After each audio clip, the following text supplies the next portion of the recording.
தேவனால் உங்களுக்கு விரோதமாக எழும்புகிற எல்லா விதமான சிங்கம் போன்ற அதிபதிகளையும் எல்லா விதமான தீய சக்திகளையும் ஏன் மிருகங்களையும் அவரால் அடக்க முடியும். நம்புங்க, கர்த்தர் சிங்கத்தின் வாயின்றும் உங்களை விடுவிப்பார்.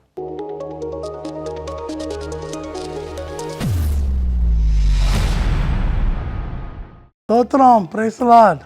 இன்றைக்கு நம்ம பார்க்கும்போது சிங்கங்கள். பைபிளில் சிங்கங்கள் என்கிற வார்த்தை அடிக்கடி வருது. வெளிப்படுத்தல் 5:5 அவர் யூதா கோத்திரத்து சிங்கமும் தாவீதின் வேருமாய் இருக்கிறார். சிங்கம் தான் காட்டுராஜா, நமக்கு எல்லாருமே தெரியும்.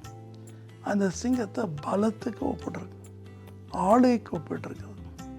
எந்த சத்துரை அதை ஜெயிக்க முடியும் எங்களுக்கு ஒப்பிட்டுருக்கு. ஸோ இந்த சிங்கங்கள் தேவனுடைய சிம்மாசனம் ஒரு அடையாளமாக இருக்குது. சிங்கம், கழு. சிங்கம் அப்படின்னா ஆளுகை பெற்றார். தானியேல், எஸ்தர், தாவீது, இது மாதிரி ஆளுகையை பெற்று தேசத்தை திருப்பினவங்க அப்படின்னு அர்த்தம். சென்ட் பேட்ரிக், கேலன், தெக்கா, நீனா, இவங்கெல்லாம் ஆளுகை பெற்றவர்கள், தேசத்தையே மாற்றினவங்க. பீட்டர், தாமஸ், எப்படி நம்ம சொல்லலாம். ஸோ இவள் சிங்கத்துக்கு ஒப்பாக இருக்கிறாங்க அப்படின்னு நம்ம பார்க்கிறோம். அதே நேரத்தில் சிங்கங்களை பற்றி செப்பனியா 3:3 சொல்லுது, அழகாக சொல்லுது, தேசத்தின் அதிபதிகள் சிங்கத்தை போல இருக்கிறார்கள். வேதம் பிசாசு அப்படி சொல்லுது. 1 பேதுரு 5:8, சிங்கத்தை போல கர்ச்சிக்கிறவன், ஈவரக்கம் இல்லாதவன். எனக்கு இந்த சிங்கம் மிருகங்களை அடிக்கிறது பிடிக்காது, புலி அடிக்கிறது பிடிக்காது, லெப்பர்ட் அடிக்கிறது பிடிக்காது, சென்னாய் அடிக்கிறது பிடிக்காது, ஹையன் அடிக்கிறது பிடிக்காது. எனக்கு இந்த மாதிரி மிருகங்களை பிடிக்கவே பிடிக்காது, கொஞ்சம் கூட பிடிக்காது. அதுக்கு மான் பிடிக்கும், ஆனால் அது சண்டை போடுறது பிடிக்காது. அவள் தங்களோட போட்டி போடுறது பிடிக்காது. முயல் பிடிக்கும், சின்ன சின்ன பிடிக்கும். ஏன்னா அது எல்லாமே கொலை, எல்லாமே கொடூரம். தனக்கு பசிக்கு புல்ல திங்க வேண்டியதானே, அப்படி ஒரு ராஜ்யபாரம் வரும்னு ஆண்ட சொல்லியிருக்காரு. அதான் பாவம் செய்ய முன்னாடி அப்படி தான் இருந்துச்சு. கர்ச்சிக்கிற சிங்கத்தை போல எவனை விடுங்களாம்னு பிசாசு வயதெடுத்து தெரிகிறான். நம்ம வீக்னஸ் என்னன்னு பார்த்து நம்ம கர்த்தரில் டீப்பாக வரும்போது அந்த வீக்னஸை முக்கியப்படுத்தி நம்ம பாவத்தில் விளைவிக்கிறோம். சிங்கம் பதுங்கும் இல்லையா, அதுதான் வேறுன்னு சொல்லுவோம். ஸோ இந்த கர்ச்சிக்கிற சிங்கம் பதுங்கி நம்ம பாதில் விளைவிச்சு சாத்தாங்கிற சிங்கத்திட்ட நம்மளை ஒப்பு கொடுக்குறது.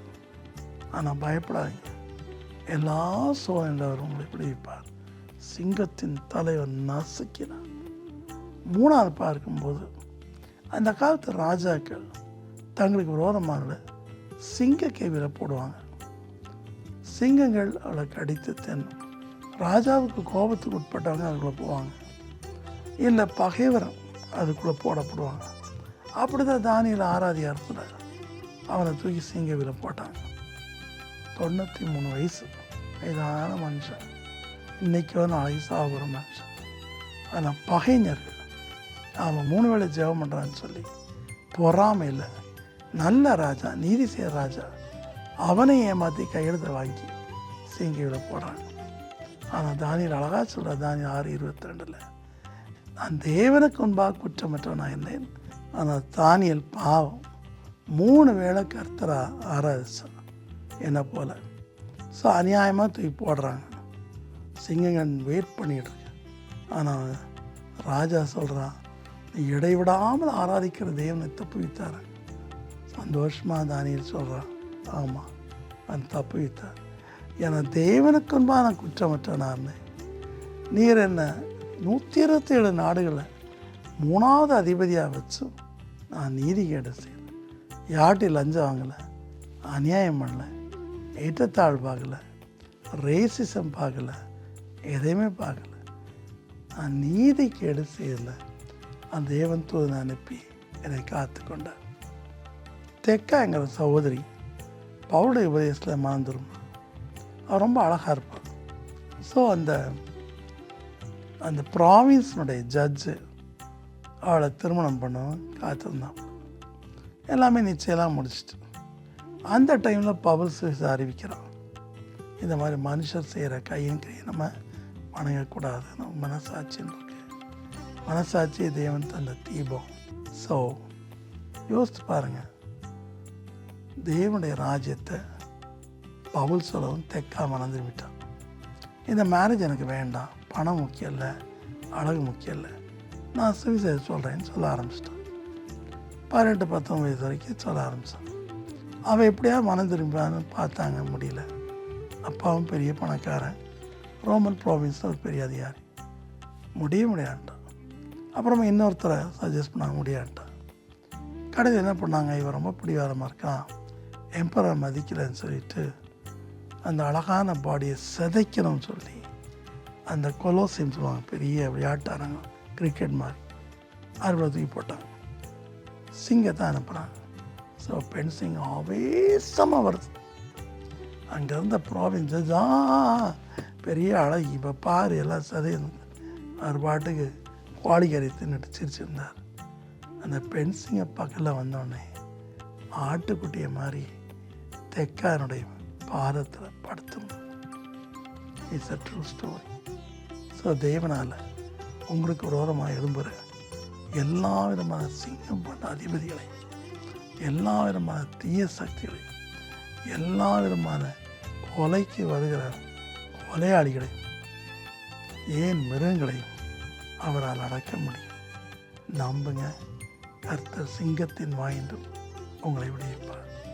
அன்பின் கர்த்தாவே, குடும்பத்தில் என் புருஷன் சிங்கத்தை போல ஆவேசமாக என்னை கொலை பண்ண வரான்னு சொல்லி ஒரு மகள் அழுகிறாள். அவன் வேலையே அதுதான், கண்ட ஃப்ரெண்ட்ஸோட அலைகிறது, ராத்திரி இஷ்டம் போல் சுற்றி செய்யுது. பாவம் அந்த மனைவியை கழுத்தை நெரிப்பான், கொலை பண்ணிடுவேன் அப்படிம்பான், உயிரோடு சாத்துவான். அப்படின்ற பிள்ளைகளை விடுவித்தார். அவனுடைய ஆக்ரோஷத்தை நிறுத்தும். அவனுக்குள்ள வேலை செய்கிற பிசாசன் சிங்கத்தின் வாயை கட்டி போடும். அதே போல கர்த்தாவே, ஒவ்வொரு நாட்டிலும் அநீதியை விளைவிக்கிற அதிபதிகள், அநீதினால் எல்லாமே அடங்கும். அநீதியை விளைவிக்கிற சிங்கம் என்று பாமர மக்களை விடுவித்தாலுமே சுவாமி, அது அதிகாரிகளாக இருக்கலாம், இல்லை நம்ம தலைவர்களாக இருக்கலாம், இல்லை நம்ம வேலை செய்கிற கம்பெனி ஓனர்ஸாக இருக்கலாம். யாராக இருந்தாலும் பொறாமையினாலேயோ, அது ரேஸ்னாலேயோ, அது மதத்தினாலேயோ, அல்லது நம்ம உண்மையாக பிடிக்காதனாலேயோ எங்களுக்கு முன்னாடி இருந்தாங்க சிங்கத்தை போல கர்ச்சிக்கும் போது அதை அடக்கு போடுமே சுவாமி, அடக்கி போடும். மனம் இறங்கி யூதாவின் ராஜா சிங்கமாய் நீர் சீக்கிரமாய் வாரும்.